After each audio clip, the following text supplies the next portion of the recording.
T Squad, it's me, Keisha, and I'm here with tonight's All Tea, All Shade, Love and Hip Hop Atlanta Season 9, Episode 5 review. Before I start, I got some behind the scenes tea for you guys. So, over the weekend, the Bam and Scrap did their gender reveal and at their home, and it was revealed that they're having a baby girl. They're having a baby girl. So shout out to them. Scrappy was happy. This is his second daughter. The Bam's first. They already got their little son Braylon. So it was really cute, the video. They might have it up on their Instagram pages so you can go see for yourself. But it was really, really cute. Once again, congratulations to them. Also, if you have not watched my behind the scenes tea video, it's up right now. You go watch that after you finish watching this review video. So anywho, so on tonight's episode, I noticed that they stopped blurring out the confessionals since everybody is filming at home, because I was like, it looks janky, it didn't look good. So happy that they're not blurring it out anymore. So then I did notice, though, however, that they did a product placement with CoverGirl with Rasheeda. Anytime they show a brand name like that on a television show, a reality show, a movie, that's product placement. That company paid for their product to be placed into your film or television show or reality show. And it was so obvious that it was a product placement, but I guess they did it as best as they could do it. Rasheeda's son coming in, Mommy, would you like to wear these? It was just so scripted. So she had the little cute little scene with her sons. You know, the oldest little boy was watching the little baby so she can go out on a date with Kirk. Kirk takes her on a date on his motorcycle to a hotel where he has a romantic setup set up for her. And she's, of course, appreciative. And she tells him that she wants to plan a ski trip for her and the girls. And he tells her, you know, go ahead and do your thing. Now, I've been seeing on the internet this story going around about Rasheeda and Kirk, that when they met and got married or started dating, one of them, that she was 17 and he was like 31, and that he was helping her or something with her music career, and her mama signed over her rights for her to go live with him. Now, I don't know if the story is true or not, but I've been seeing this a lot over the internet, and people are, you know, saying he R. Kelly'd her and this and that. Now, I don't know if it's true or not. I'm going to do a little bit more digging to find out. If anybody else down below in the comment section know about any tea on this, please let me know. So Sierra and her daughter meet up with Shooter and their son Mason. Her daughter name is Paris.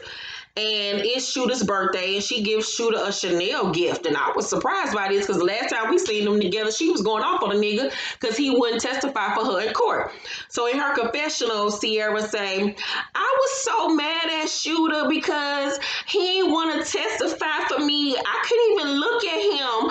My lawyer was able to get the charges dropped. I can let go of all my anger and prioritize my family. So she says to Shooter, you know, as they sitting down having a little family dinner, and she said to him, I hate I messed up your little birthday vibe, but while we're here, Miss Beauty Queen been being real disrespectful. She been skipping school. What do you hate about your school so much that you don't even want to beat her? So the daughter said, everything, the people, and the drama.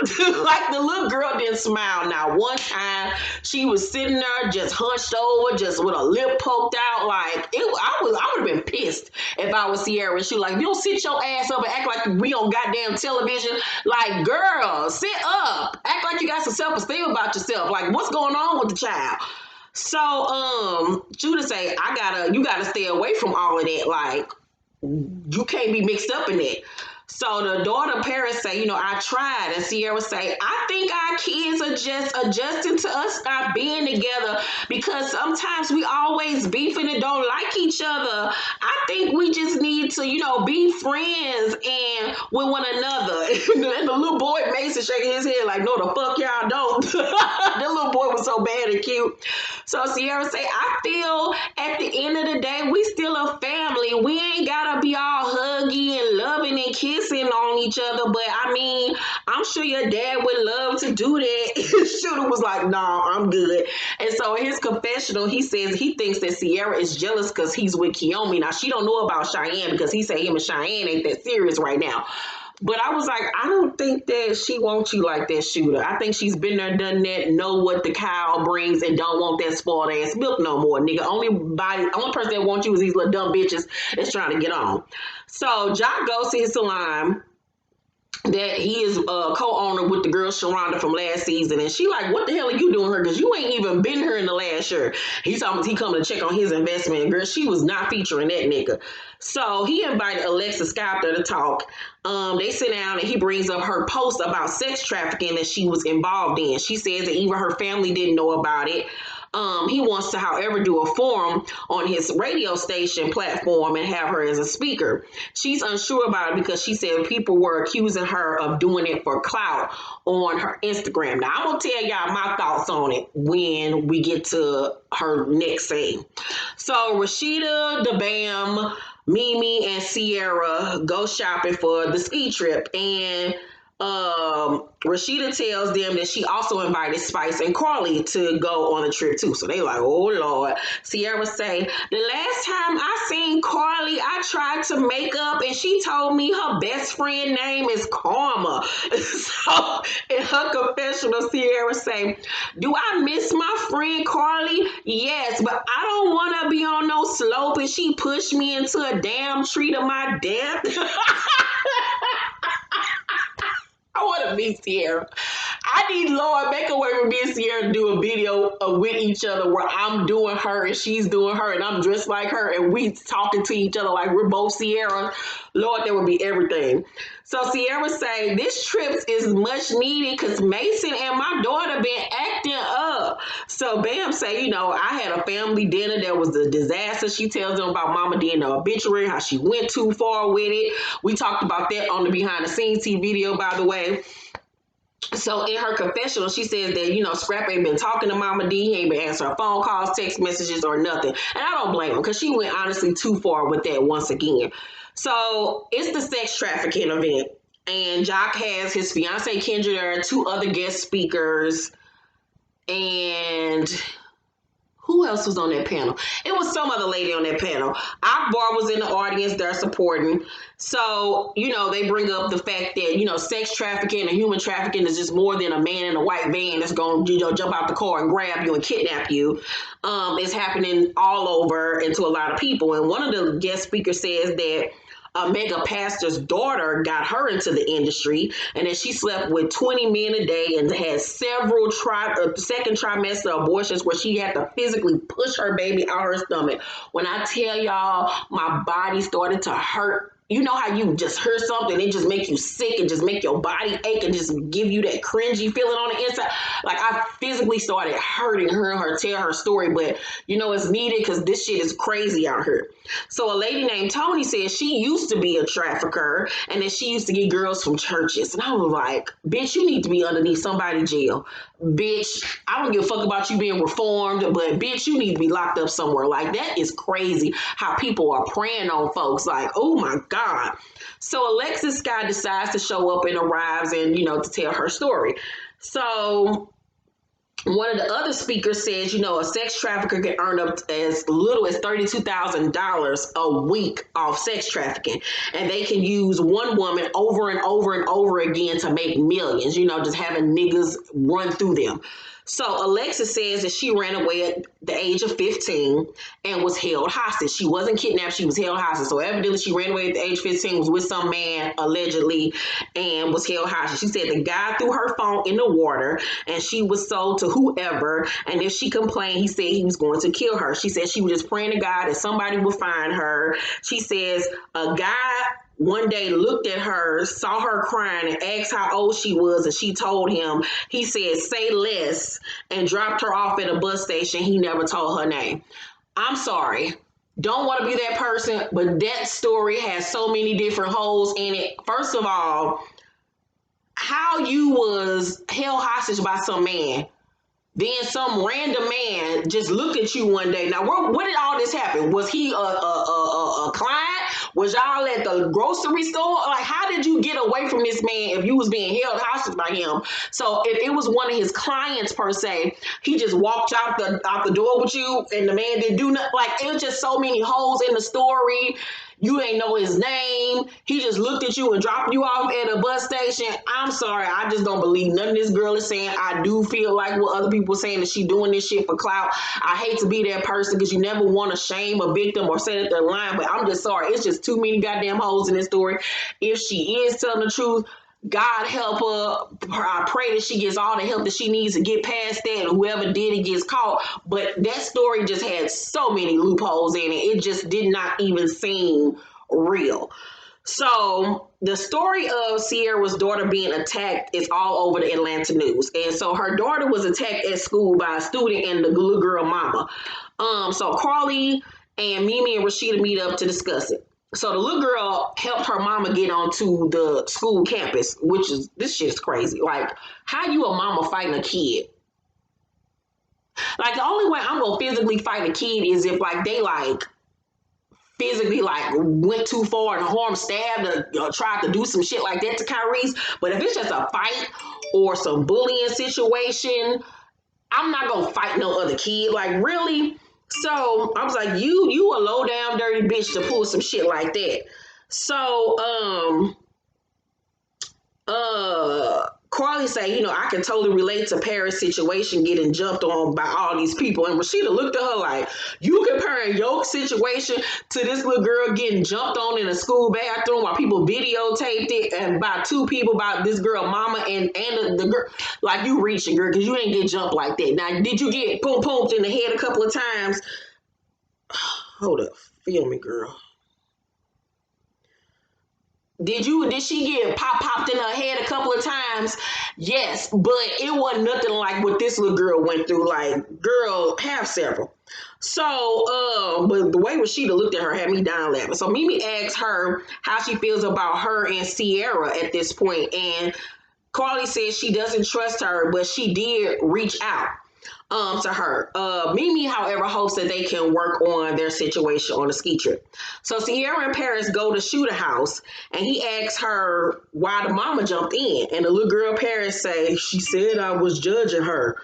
Girl, if you text me one more time while I'm filming, I'm gonna hurt you, Sheridan. I hope you watching this video right now. Jesus Christ. So the little girl say, she said I was judging her. So I'm like, what is your big ass at school bullying people? Like, what the hell you got going on? So Sierra say, Paris called me in a panic, talking about some, Ma, this girl up here with her mama, and they say they about to fight me. So I'm like, what? I'm like, Paris, calm down. Put the girl mama on the phone. Paris put it on speakerphone, and I'm like, hey, girl, what's going on? Mind you, this the same lady that stay in my building, so I'm thinking I can reason with this lady. In my head, I wanted to ask her, what grown woman doing at the school in the bathroom? Next thing I know, I heard a phone drop, and little kids was screaming. Something needs to be done. Somebody needs to be prosecuted. So Sierra say, I'm not saying my daughter was innocent. I'm not saying she wasn't going back and forth with her daughter, but she put her hand on my child. And in her confessional, she said, Atlanta is a scary place to raise children. You hear all the time about sex trafficking, school shootings, and now this grown-ass lady has broken into the school to fight my 14-year-old daughter. My family has already lost so much to violence. I don't know what I would do if anything ever happened to her. So she would tell parents to make better decisions, because she can lose her life over the smallest thing, which is the real true tea. Like, I don't know what's going on with this child, what she got going on. She looked like she is self-conscious. She looked like she probably suffers from low self-esteem from being kind of, chunky a little bit or whatever. But that don't mean you can take your feelings out on other people. Like, there's something wrong with that child. Like, the way her mannerism, the way she just sitting there looking the whole time, it was just like, girl, get some esteem about yourself. They need to really pour into her, get her to access after school activities, like find out what's going on with her, because she just seemed like she just was despondent about everything. So Sierra say, so I filed a restraining order. I need her to stay over here with you until we can figure everything out. And because she can't be in the building with the lady and her daughter. Like, it's just team too much. I don't understand how Sierra ain't seen that bitch in the hallway and popped her with her laundry basket, bitch, because you got me fucked up. Every time I saw that lady, I'll be fucking her up. So the Bam talks to Scrappy about the trip. They little son Breela is so damn cute. The Bam says she thinks she allergic to something because she ain't been feeling well. And I'm like, girl, you pregnant. So Kirk oldest son, we find out Kirk Jr. was arrested for having a gun and a pound of weed or whatever on him. So he has no bail. Kirk thinks that he was targeted because who he is, and that the police exaggerated the charge. They said he had a sawed-off shotgun. They said that he had enough drugs to distribute it. So they really up in arms about everything that they going through. He like, you can't go on this trip. You can't leave me to deal with all this. So the ladies get ready for the trip, and Sierra say, I guess since Carly reached out about Paris that we're friends again, but I don't know, because Carly crazy. So Carly say she is not, however, good with her, but hopes that they can mend things. Rasheeda then arrives to tell them everything that's going on with Kirk Jr. and that she cannot go. And of course the ladies, like, damn, that's fucked up, but we understand. So in the van, Sierra cries because she says that Paris is scared the little girl mama gonna attack her again. And Carly, her professional, say, I'm sorry, if my daughter just got attacked, I wouldn't be going on no trip, or my daughter would be right there with me. Well, first of all, this is her job. She has to show up for filming or else she won't get paid. I don't feel like this was a situation where it was that detriment. Like, it was a fucked up thing, don't get me wrong. But I mean, her staying at home would have did what? Yes, of course she does need to pour into her child and find out what's going on with her, but missing 3 days to go on this cash trip to film for my job. I mean, I can see a FaceTime her, talk to her, you know what I'm saying? I don't really feel like Sierra was in the wrong for going on the cash trip. It's her job. She had to do what she had to do at the end of the day. Because if without that job, how she gonna pay for a lawyer to pay for, suing this lady and all this stuff they trying to do? I just hope that they really, like I said, invested into their child's well-being. So Sierra say, that she needed to get out the house because she going through much, she crying. And the Bam say, you must have really need to get out if you want to bust with Carly. And everybody was laughing. And Carly say, I got to get some things off my chest. And she reenacts, being mushed in the head. And, she talks about how she damn near fell on the floor and shit. It was funny, but, I would feel some type of way too at the end of the day.